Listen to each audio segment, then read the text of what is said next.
그런 얘기가 있죠. 첫사랑의 연인이 잘 산다고 하면은 배가 아프고 못 산다고 하면 가슴이 아프고 또다시 만나자고 하면 골치가 아프다는 얘기가 있습니다. 지금 아브라함은 하갈이 그에게 첫사랑은 아니지만 첫 아들을 낳아준 첩입니다. 그 하갈로 인해서 두 여인 사이에 끼어서 아주 골치 아파하는 아브라함의 모습을 우리가 볼 수가 있습니다. 우리 기독교 신앙을 이제 신앙의 심벌로 십자가를 우리는 얘기합니다. 이 십자가는 수직과 수평의 두 막대기가 이제 교차하면서 이루어진 이런 원래는 로마의 사형 형틀이었습니다만은 기독교의 그 진리를 함축하고 있는 상징적인 그 표상입니다. 수직의 나무는 이건 하나님과 우리의 관계, 그리고 수평은 우리와 이웃의 관계에서 하나님의 평화, 하나님의 사죄의 은총, 하나님의 자비가 이 십자가를 통해서 우리에게 이제 현현되고 있습니다. 그런데 이 수직의 문제, 하나님 앞에 우리가 나와서 회개하면 하나님 우리의 어떤 죄도 다 용서하시고 우리로 하여금 죄에서 자유케 해주시는 것, 이것이 바로 십자가에 계시된 하나님의 사랑입니다. 여기에는 그 어떤 죄도 예외가 없고 하나님 앞에 나와 회개만 하면 하나님 우리들의 죄를 용서하실 뿐만 아니라 다시는 그 죄를 거론도 아니하시고 다시는 그 죄에 대해서 이제 재론하지 않으시면서 우리를 무조건 용서해 주시는 것, 이것이 하나님의 절대적인 사랑입니다.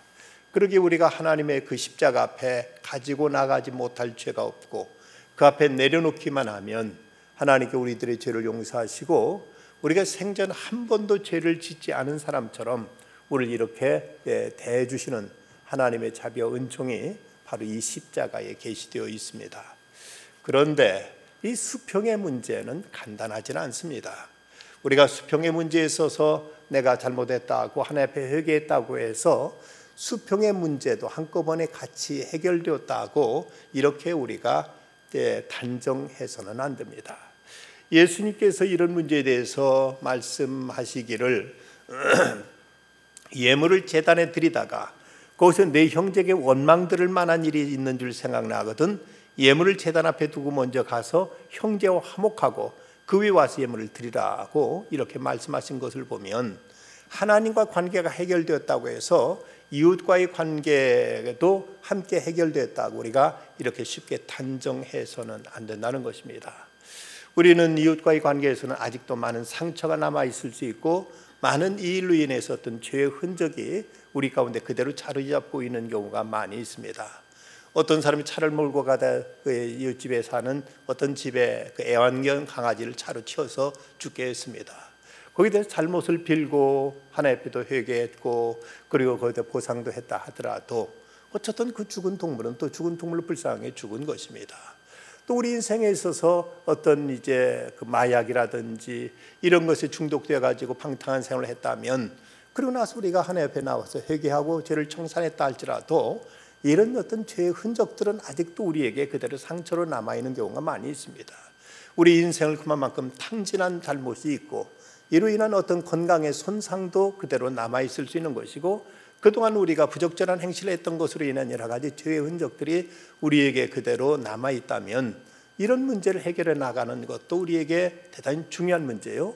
또 우리가 다른 사람에게 잘못을 범했다면 그들에게 가서 정중하게 사과하고 할 수 있는 대로 그들에게 어떤 보상할 길도 찾고 그들과 참된 평화를 이루기 위해서 우리는 이제 힘쓰고 노력해야 될 이런 책임이 있음도 우린 결국 간과해서는 안 될 문제입니다. 2008년도 칸 영화제에서 여우주연상을 받은 전도연 배우 주연의 밀양이라는 영화가 이제 화제가 되었습니다. 특별히 이 영화는 그 이청준 씨의 소설 벌레 이야기를 원작으로 제작된 영화입니다. 이 영화의 스토리는 그 남편을 교통사고로 잃은 신혜라는 여자, 이 전도연이 이제 분한 신혜라는 여자가 그만 이제 어떤 그 마음에 큰 상처를 안고 자기 유일한 희망인 아들을 데리고 고향인 밀양으로 내려가면서부터 이야기가 시작됩니다. 낯선 도시에 정착할 무렵 그녀에게는 이제 예상치 않은 불행이 찾아왔습니다. 자기 아들이 유기되어 가지고 거액을 요구하는 그 납치범에게 재산을 다 쏟아 부었지만 돌아온 것은 차가운 아들의 시신이었습니다. 이 일로 인해서 크게 절망하고 괴로워하며 그 상처를 끌어안고 어쩔지 몰라 하는데, 그는 그 약국의 약사인 집사로부터 이제 복음을 받고 교회에 나가게 되고, 이제 교회 가서 부흥회 때 안수기도도 받고 또 이제 구역 예배도 참석하면서 신앙생활을 통해서 자기 아픈 상처를 달래고 있었습니다. 그런데 자기 아들을 납치해 간 사람은 웅변학원 원장이었습니다. 그는 검거되어서 감옥에 가게 되었고 이제 복역하게 됩니다. 그가 이제 슬픔의 나라를 이제 믿음으로 달래갈 즈음 어느 정도 그에게는 믿음이 들었는지 감옥에 갇힌 그 웅변학원 원장인 그 자기 아들을 죽인 살인범, 납치범을 방문하겠다, 면회를 가겠다고, 그리고 가서 용서해 줄까 싶다고 이런 얘기를 합니다. 주변에 어떤 사람은 굳이 그럴 필요까지 있느냐 만류하는 사람도 있고, 어떤 사람은 참 잘했다, 당신 정말 믿음 대단하다고 칭찬하고 격려해 주는 사람도 있었습니다. 시내는 이제 그 감옥에 찾아가게 됩니다. 그런데 막상 감옥에 가보니까 그 범인 웅변학 원장은 너무나 편안한 얼굴이었습니다. 그리고 그는 그곳에서 하는 말이 자기는 그곳에서 신앙을 갖게 됐고 하나님께로부터 용서를 받았다고 이런 얘기를 하는 것입니다.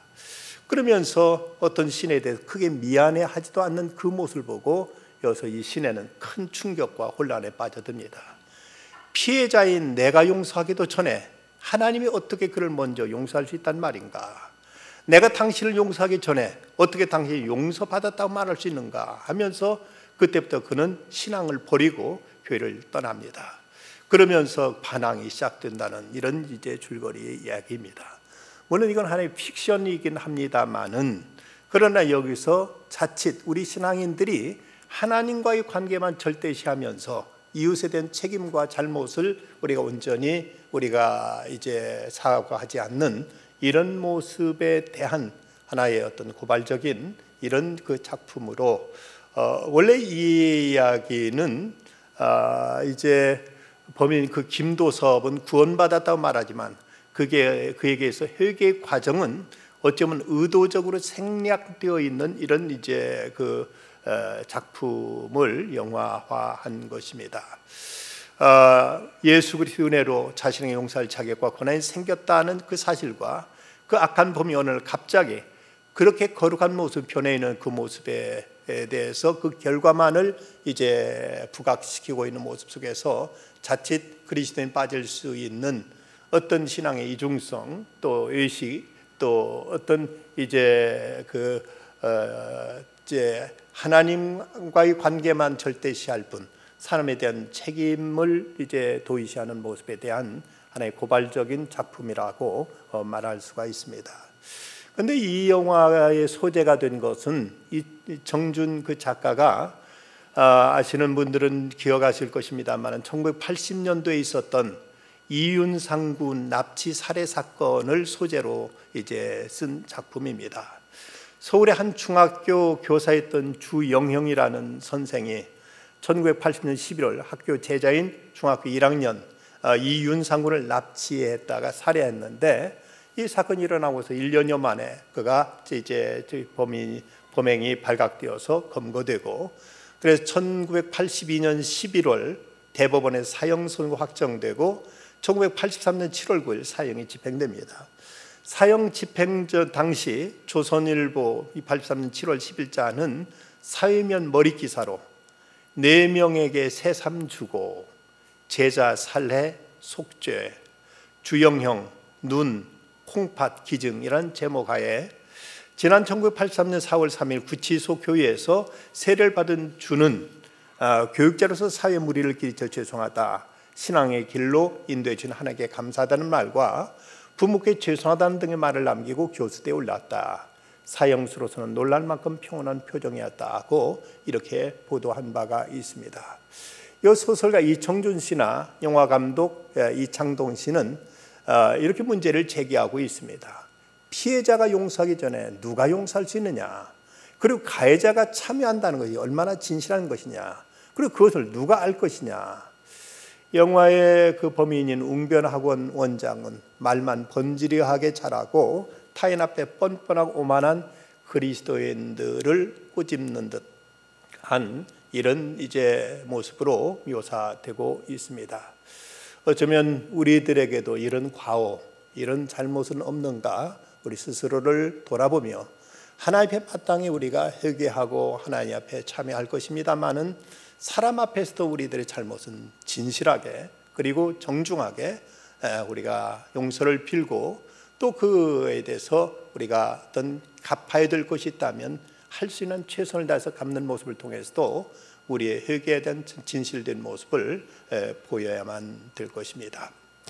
오늘 창세기 21장에 나타난 이 사건은 아브라함 가정에 이제 이삭이 태어나고 나서 젖을 떼는 날 이제 잔치를 열게 됩니다. 우리가 젖댄다고 하면 보통 이제 우리나라 요즘은 1년도 제한돼서 젖대는 경우가 많습니다만은 당시 중동 지방에서는 적어도 한 3살까지는 엄마 젖을 먹고 자라다가 이제 젖을 떼곤 했다고 합니다. 그렇다면 그때 이스마엘의 나이는 17살쯤으로 추정되고 있습니다. 그런데 그 한참 이삭을 위해서 잔치를 열고 있는데 이때 이스마엘이 이삭을 놀렸다고 이렇게 성경은 기록하고 있습니다. 아이가 자라면 젖을 떼고 이삭이 젖을 떼는 날에 아브라함이 큰 잔치를 베풀었더라. 사라가 본즉 아브라함의 아들 애굽 여인 하갈의 아들이 이삭을 놀리는지라. 놀린다는 말은 이삭이라는 이름과 같은 웃다는 그 같은 어근에서 나온 말이지만 그러나 여기서 그 본 뜻은 조롱하다, 가지고 논다는 이런 상당히 비하적인 이런 뜻을 포함하고 있는 말씀입니다. 아마도 이때 그 사라의 입장에 보면 이제 첩의 자식인 이스마엘이 이 자기의 그 적자인 아들 이삭을 조롱하는 그 모습을 보고 그는 경로했던 듯 싶습니다. 이 장면을 우리가 상상하기 위해서는 이제 커다란 회색 암콤이 자기 새끼를 누가 해치려고 했을 때 나타날 수 있는 반응과 우리는 연상시킬 수 있는 이런 장면입니다. 자, 그러자 이제 여기서 사라는 10절에 보면 그가 아브라함에게 이르되 이 여종과 그 아들을 내쫓으라. 이 종의 아들은 내 아들 이삭과 함께 기업을 얻지 못하리라고 이렇게 남편에게 이제 그 압력을 가하는 것입니다. 그래서 아브라함은 그 중간에 참 속수무책입니다. 아브라함은 물론 이삭을 사랑했고 이삭에게 모든 것을 이제 물려줄 계획이었지만 그럼에도 불구하고 이스마엘도 역시 아브라함은 사랑한 것이 사실이었고 이스마엘을 맨 먼저 낳은 아들이었기 때문에 그에 대한 기대 또한 없지 않아 있었을 것입니다. 그는 17살쯤 되었기 때문에 이제 머자나 그에게 이제 그 아내를 얻어줘서 가정을 이루게 하고 그리고 이스마엘을 통해서 태어나는 손주를 또 안고 이제 한 가정 화목하게 지낼 것을 그는 꿈꾸고 있었을 것입니다. 그런데 이때 그 사라가 이스마엘이 이삭을 놀리는 그 모습을 보고는 그만 이제 분통을 터뜨리면서 남편에게 윽박지르면서 어서 이제 저 녀석 제미와 함께 쫓아내라고 이렇게 압력을 가하는 것입니다. 이 아브라함은 틀림없이 당시 사회 관습을 참고했을 것입니다. 이라크의 도시 유적인 누지 유물 중에 보면 법규와 전통이 기록된 토판이 발굴되었는데 거기에 보면 정실 부인이 적자를 낳았다고 해서 첩의 아들과 의결하는 행위는 금한다는 이런 내용이 있고 그래서 이제 사라 요구는 사유 관습을 어기는 것으로 볼 수 있는 대목입니다. 그런데 또 다른 법에 의하면 여종에게서 자녀를 얻은 자가 여종과 그 자녀를 해방할 경우 재산의 분깃을 요구할 수 없다고도 하는 이런 내용도 있어서 이제 여종인 하갈과 이스마엘을 내보낼 때 이제 사레가 한 행동에 대해서 이제 아브라함은 이제 거기에 대해서 허용하는 이런 태도를 보이고 있는 것도 그 당시 관습과 무관하지 않다고 우리는 추정해 볼 수가 있습니다. 그러나 이제 아브라함은 하갈에게 상속할 요구의 그 권리를 박탈한 대신 그녀에게 이제 자유를 허락하는 것으로 결정을 내리면서 그러면서 이 문제 가지고 깊이 고민했음을 우리는 성경에 찾아볼 수가 있습니다. 11절 말씀 보면 아브라함이 그의 아들로 말미암아 그 일이 매우 근심되었더니 매우 근심되었다. 하나님이 아브라함에게 이르시되 내 아이나 내 여종을 말미암아 근심하지 말고 사라가 내게서 이런 말을 다 들으라. 여기서 근심한다는 말이 11절과 12절에 두 번이나 있는 것 기록되고 있는 걸 보면 아브라함이 얼마나 이 문제 때문에 고민하는가를 우리가 여실히 알 수가 있습니다. 분명 이 이스마엘에 대해서도 자기 몸에서 난 자식이고 그리고 그가 첫 번째 아들이고 어쨌든 사라를 통해 난 이삭을 그는 적자로 삼았다 하더라도 그 역시 그는 이제 관심과 애정을 쏟았던 자식인지라 그를 쫓아낸다는 것이 그의 마음에 있어서 많이 걸림이 되었고 이 때문에 양심의 가책도 가지면서 과연 어떻게 하는 것이 좋을까 하고 이렇게 그는 이제 고민하고 있었던 것입니다. 그런데 이런 상황에서 하나님께서 개입하십니다. 하나님께서 14절에 하신 말씀 12절 13절에 하신 말씀 하나님이 아브라함에게 이르시되 내 아이나 내 여종을 말미암아 근심하지 말고 사라가 내게 이른 말을 다 들으라. 이삭에게서 나는 자라에 내 씨라 부를 것임이니라. 그러나 여종의 아들도 내 씨니 내가 그로 한 민족을 이루게 하리라 하고 이제 아브라함에게 사라의 말을 듣고 그대로 하갈과 이스마엘을 내보낼 것을 하나님께서 그에게 말씀하십니다. 그래서 이제 아브라함은 하갈과 이스마엘을 내보내게 됩니다. 그런데 이제 그것까지는 또 그렇다 치더라도 그 내보낸 과정의 모습도 썩 우리가 선뜻 이해하기 어려운 부분이 나타나게 됩니다. 왜? 이렇게 아브라함 그 당시 상당한 그 재력을 가진 영향력 있는 족장이었습니다. 그의 집에 가병만 이전에 그보다 훨씬 이전에 318명을 기르고 있을 정도로 그는 수많은 이제 그의 식솔들이 있었고 엄청난 재산을 소유하고 있었습니다. 그런데 왜 그렇게 하갈과 이스마엘을 빈손으로 냉정하게 내쫓아야만 했느냐 하는 점입니다. 그것도 내쫓은 곳은 브엘세바로 내쫓았습니다. 브엘세바라면 이스라엘 그 팔레스틴 땅을 말할 때 단에서 브엘세바까지라는 말이 성경에 자주 나옵니다. 이 말은 우리 표현으로 하면 백두에서 할라까지라는 말로서 단이라면 이 팔레스틴 맨 북쪽이고 이 브엘세바는 맨 남쪽입니다. 그런데 이 남쪽 지역은 네게브 사막이 있는 곳으로서 사람 살 곳이 못 되는 곳입니다. 그건 아주 척박한 곳, 메마른 곳, 물 하나 구할 수 없는 이런 사막지대로 이제 내쫓았다. 지금 헤브론으로부터 이제 그 브엘세바까지는 약 50km 정도 떨어진 곳이 이런 곳입니다. 이런 곳으로 아무런 대책도 없이 그가 할 수만 있다면 얼마든지 시종들도 붙여주고 재산도 망동땅 주고 많은 살림까지 챙겨서 그래서 내보내도 하여튼 잘못이 없을 듯한데 재산이 없는 것도 아니고 그에게 어떤 관심이 없는 것도 아닌데 이렇게 냉혹하게 내쫓아 했던 이유가 뭘까? 그 단서는 아무래도 10절에서 찾아볼 수 있습니다. 그가 아브라함에게 이르되 이 여종과 그 아들을 내쫓으라. 이 여종의 아들은 내 아들 이삭과 함께 기업을 얻지 못하리라. 기업을 얻지 못하리라 하고 이렇게 사라가 아브라함에게 아주 냉정하게 내 아들 이삭과 함께 이제 재산을 나누지 못하리라 하면서 빈손으로 그저 알거지처럼 이렇게 내쫓고 말았던 것입니다. 아브라함이 이렇게 그 이스마엘을 내쫓게 된 데는 아마도 이전에 그 롯과의 관계에서 같은 지역에서 서로 다투고 갈등하던 때를 연상했는지도 모릅니다. 좁은 땅에서 롯의 목자들과 자기 목자들과 서로 다투고 싸우는 사건 속에서 아브라함은 우리 서로 갈라서자. 내가 동으로 가면 내가 서로 갈 것이 내가 우로 가면 내가 좌로 가리라 하고 이렇게 갈라졌던 그때를 연상하면서 그는 이제 차라리 이렇게 한 집안에 서로 싸울 바에는 갈라서는 것이 차라리 좋겠다 하고 이렇게 생각하고 이제 이 하갈과 이스마엘을 내보내게 됩니다. 그런데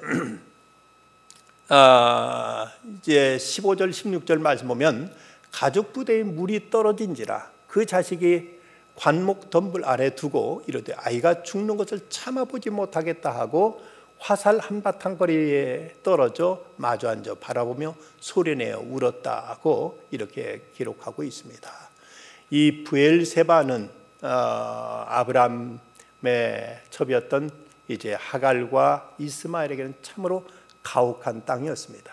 물 한 방울 어디 찾기도 어려운 이런 곳에 내몰려서 거기서 마실 물조차 없어서 이제는 목말라 죽을 지경에 되어서 이제 하갈의 애타는 소리로 자식을 죽는 모습을 참아 보지 못하고 대성통곡하며 부르짖는 모습이 나타나 있습니다. 이렇게 이제 궁지에 몰리게 된 것, 이것이 과연 무엇인가? 하갈이 처음부터 자기가 원해서 이스마엘을 낳은 것이 아니었습니다. 이를 주도했던 것은 철저히 사라가 그렇게 한 것이었습니다. 사라가 남편을 충동해가지고 아무래도 당신과 나 사이에는 이제 아이를 낳을지 못할 듯 싶으니까 내 몸종 데려다가 이제 하룻밤 자고 저 여자를 통해서라도 자식을 낳으라고, 이것을 주도했던 것은 분명 사라였는데 하갈은 어떤 애정 없이 자식을 낳았고, 자식을 낳아서 이제 그 일로 인해서 한때는 자기가 그만 시건방 좀 떨다가 한번 된통 혼나서 쫓겨났다가 이제 하나님의 전사의 말을 듣고 너는 돌아가서 내 여주인 사라에게 순종하며 받들라는 말을 듣고 그 뒤부터는 그는 사라의 말에 꼼짝 못하고 그대로 집에서 순종하며 받들었을 것이고, 물론 이스마엘이 여기서 이제 이삭을 놀리는, 조롱하고 희롱하는 이런 잘못을 범했지만 이스마엘 입장에 보면 어쩌면 자기가 장자로서 자기가 이 집의 대를 이을 것을 생각했는데 이제 이삭이 태어나면서부터 모든 것이 이삭이 모든 것의 중심이 되는 모습을 보고 나름대로 어린 나이에 거기에 대한 섭섭함과 거기에 대한 어떤 이제 박탈감으로 인해서 이삭을 골탕 먹여주려 했던 것인지도 모릅니다. 그러나 그렇다고 해서 이스마엘과 하갈이 쫓겨나야 될 만큼, 저들에게 그 화실을 물을 만큼 큰 잘못이라고 볼 수 없는 상황 속에서 저들은 이제 광야, 이제 그 거친 사막으로 내몰리게 되고 만 것입니다. 여기서 하갈과 이스마엘이 당한 일을 당연한 결과로 여겨서는 안 됩니다.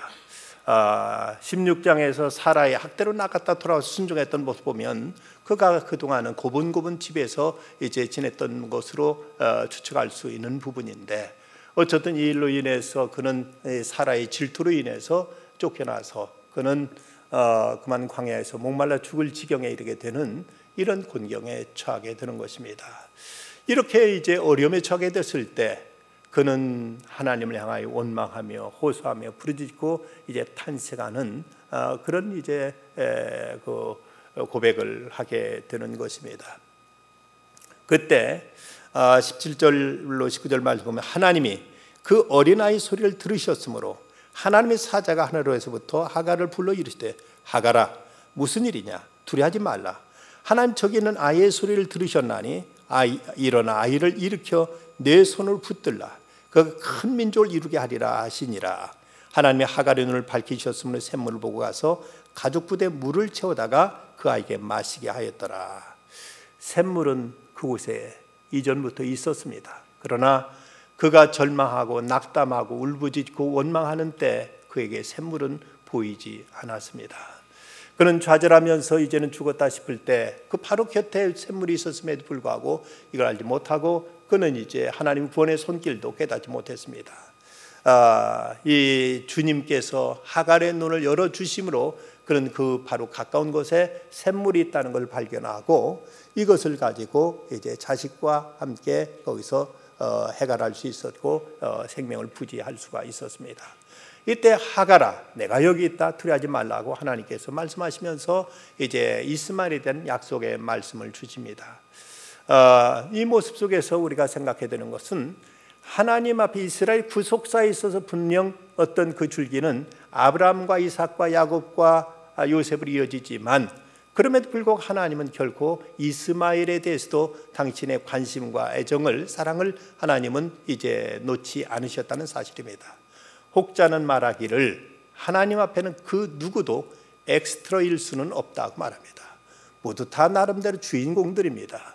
역할이 다를 뿐이지, 각기 이제 하나님께서 주신 소명이 다를 뿐이지 하나님 앞에 어떤 부수적인 인간은 없다는 것입니다.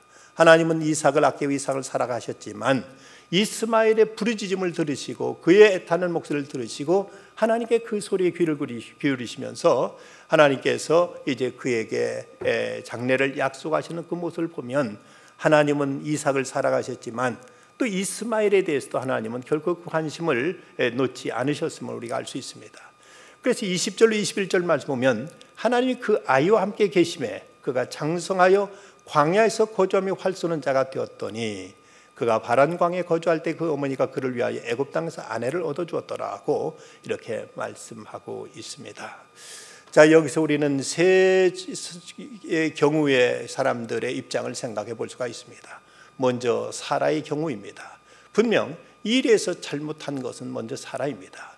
자기 남편에게 자기 몸종을 주어서 자식을 낳게 한 것도 그가 주도적으로 한 일이었고, 또 이스마엘이 자기 아들을 조롱한다고 해서 그를 이렇게 무자비하게 쫓아내도록 이렇게 이제 압력을 행사한 것도 사라였습니다. 그가 지난날에 자기 실수로 인해 잘못된 판단으로 인해서 하갈로 하여금 자기 남편의 아들을 낳게 했다면 이건 결코 잘한 일이 아닙니다. 그러나 과거는 과거로서 어찌할 수 없다 하더라도 이제는 오늘의 현실 속에 자기가 해야 될 책임과 자기 도리와 자기 본분을 잊지 말아야 했습니다. 결코 한 집에서 가는 것이 도저히 이것이 불가능한 일이었다면 적어도 그를 내보낼 때 그에게 적절한 예우와 그에 대한 어떤 생활 대책을 마련해서 내보내는 것이 살아갈 도리였습니다. 그러나 그는 자기의 감정, 자기의 어떤 이제 시기심, 자기 자식에 대한 집착, 이것으로 인해서 하갈이라는 존재, 그리고 이스마엘에 대해서는 조금치도 이제 눈곱만큼도 어떤 그에게 애정을 보이지 않고 그 아주 매몰차게 이렇게 내쫓음으로 인해서 광야에서 슬피 울부짖으며 통곡하게 만드는 이런 일을 주도했던 것이 바로 사라의 모습입니다. 우리가 이 사라가 지난날 과거에 잘못이 있었다 치더라도 오늘 현실 속에 우리가 해야 될 일이 있다면 우리는 하나님 앞에서 오늘의 현실 속에서 최선을 다하는 것입니다. 우리 성실을 다할 것입니다. 과거의 문제는 과거의 문제라 하더라도 이것을 풀기 위해서 더더욱 우리는 이제 우리의 도리, 우리의 책임, 우리의 이제 담당해야 될 우리의 역할과 우리의 어떤 그 본분을 결코 잊지 말아야 될 것입니다. 그런데 유감스럽게도 사라는 개인의 감정과 어떤 시기심으로 인해서 처음 일도 잘못했거니와 이제도 문제를 이렇게 어렵게 그리고 무자비하게 몰인정하게 아주 냉혹하게 이게 이제 문제를 풀어감으로 인해서 이 일로 인해서 어쩌면 아랍 족속과 이스라엘 간의 갈등의 씨앗을 이때부터 이제 잉태시켰는지도 모릅니다. 어쨌든 이 일에서 사라는 적절치 못했고 결코 일은 잘하지 못했습니다. 그런가 하면 여기서 아브라함의 경우를 생각해 보면 이런 문제에 있어서 아브라함은 주도적이질 못했습니다. 아내가 시키니까 아내가 시킨 대로 그냥 이제 하갈을 데려다가 잠자리 함께 함으로 그는 이제 이스마엘을 낳았고, 또 아내가 쫓아내라고 한다고 해서 또 이제 덜렁 자식을 쫓아내고 하는 모습들, 또 그 나가는 그 자식에게 아무것도 유산을 나눌 수 없다고 하니까 또 유산도 주지 않는 이 모습들 속에서 아브라함은 적어도 가장으로서 그리고 자기 개체의 어떤 신앙인으로서 주도적인 자기 책임과 자기 역할을 못하고 이리저리 이제 휩쓸리고 주변의 어떤 소리에 그는 이끌리면서 자기의 어떤 가장으로서 역할, 그리고 신앙으로서 믿음의 조상으로서 어떤 분명한 자기의 결단과 자기의 도리와 자기 책임을 다하지 못하는 이런 이제 우유부단함을 보이고 있는 것이 아브라함의 잘못이요 아브라함의 실수라고 말할 수가 있습니다. 물론 우리는 가족의 얘기도 들어야 되고 주변 사람들 얘기도 우리가 경청할 필요가 있습니다. 그러나 최종적인 결정은 하나님과 나와 사이에서 내려야 되는 것입니다. 하나님께 우리에게 무엇을 말씀하시는가, 하나님께 기뻐하시는 것이 무엇인가를 우리가 여기에 기준해서 문제를 우리가 해결하고 문제를 우리는 이제 결단해 나가야 되는데, 아브라함은 처음에 이제 그 하갈을 받아들일 때도 자기 주도를 한 일이 아니었고, 그리고 이제 그 이스마엘을 내보낸 일에 있어서도 그는 전혀 자기의 의사와 무관하게 오직 아내의 말에 의해서 이리저리 휩쓸리고 있는 그 나약한 가장의 모습을 보여주고 있는 이런 이제 유감스러운 모습이 그대로 나타나 있습니다. 그런가 하면 여기서 하갈의 경우 이 하갈은 개인의 그 회한 때문에 낙담이 될 일이었습니다만은, 그러나 앞으로 나아가려고만 한다면 그것들은 결국 문제가 되지 않는 일이었습니다. 물론 억울함도 있었고 속상함도 있었고 그가 지금 닥친 현실에 그는 이제 위기도 있었습니다. 그럼에도 불구하고 이런 과정 속에서 그가 하나님을 의지하고 하나님을 찾고 하나님을 부르고 하나님께 모든 것을 이제 맡기면서 믿음으로 극복해 나간 때, 여기서 하나님은 그의 기지에 울부짖음을 들으셨고 그의 신음소리도 하나님은 이제 귀를 기울이셨고, 하나님 그에게도 이미 예비하신 은혜와 하나님께서 그에게 구원의 샘물을 준비해 두셨다는 것입니다. 우리가 현실 겪는 문제 속에서 자칫 하나님을 제외한 채 사람과 사람 사이의 문제만 우리가 이제 몰두해 가지고 사람에 대한 원망과 섭섭함과 속상함과 이런 것에 이제 우리가 몰입할수록 더 깊은 수렁에 빠져들 뿐 문제 해결은 나타나지 않습니다. 적어도 그는 그 자리에서 하나님께 부르짖었고 이제 하나님을 찾음으로 인해서 이제 그 광야에서 어떤 구원의 손길이 그에게 임할 수 있었다면, 우리가 지금 어떤 궁지에 있든지 어떤 위기에 처해 있든지 우리는 이 문제의 근본적인 해결자는 아브라함도 아니고 사라도 아니요 바로 하나님이라는 사실을 우리는 잊지 말아야 될 것입니다. 내가 처한 현실 속에서 지금 우리가 당면한 그 위기 속에서 이 문제를 해결해 주실 분은 과연 누군가? 이 문제에 적극적으로 과거에 매여서 지난날에 대한 섭섭함과 속상함으로 여기에 우리가 얽매여 있게 되면 계속 그 과거에 이제 그 좋지 못한 악연으로 인해서 그 좋지 못한 이제 그 끈은 계속 우리를 따라다니게 되고 말 것이지만, 과거의 모든 잘못된 선을 끊어버리고 그리고 하나님과의 관계 속의 문제를 해결해 나가고자 할 때, 이때 하나님께서는 하갈의 그 울부짖는 소리를 들으시고 그에게 다가오셔서 그에게 하나님께서 말씀해 주십니다. 고개를 들어라, 저기 물이 있다. 그 샘물을 마셔라. 나는 너를 위해 상상도 못할 계획을 세웠단다. 나를 신뢰해라. 이 광야에서 살아간 자들이나 주위에 있는 사람들로부터 위를 받지 못할 것이지만, 이제 아브라함이 장막에 용기를 얻지 못할 수 있지만 이제 내가 주는 위로와 용기를 얻게 될 것이다. 하나님께서 그에게 세기를 허락하셨고 그의 자식에게도 이제 미래에 창대하게 될 것을 하나님께 약속하심으로 그는 이 위기 속에서 이제 세기를 찾을 수가 있게 되는 것입니다. 오늘 우리가 처한 현실, 우리가 지금 붙들려 있는 오늘의 여러 가지 난제들, 이런 것에 집착할수록 이제 계속 꼬이는 실타래처럼 우리는 여기서 해나지 못하게 되지만, 다시 한번 우리가 눈을 들어서 하나님을 바라보고 하나님께 부르짖고 하나님께 호소하고 하나님께 간구하게 될 때, 하나님 우리가 어떤 역경에 있든지 어떤 위기에 있든지 하나님 우리들이 기도를 들으시고 당신의 능력과 자비로 우리에게 세기를 허락해 주실 것입니다.